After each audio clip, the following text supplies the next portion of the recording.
Back from a visit to the southern border, President Donald Trump continues to fight for $5 billion in funding for a wall.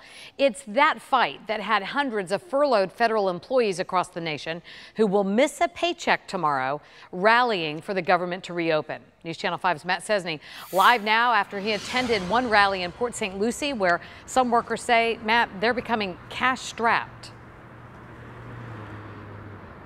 Kelly, you're absolutely right. It was IRS workers who normally would be working in this building behind me here on Route 1 in Port St. Lucie. Instead, as you mentioned, they were out here rallying, worried about how they're going to get by if this partial government shutdown continues.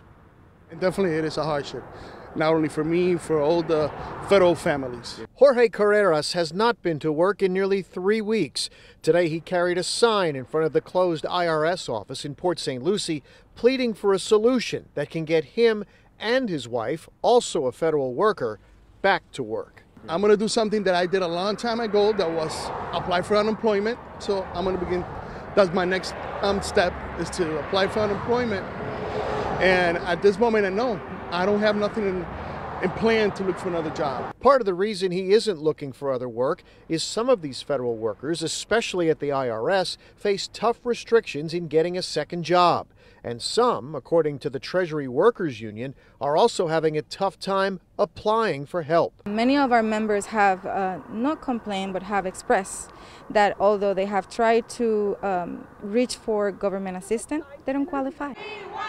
Which now leaves them here, rallying along Route 1 for an end to the shutdown.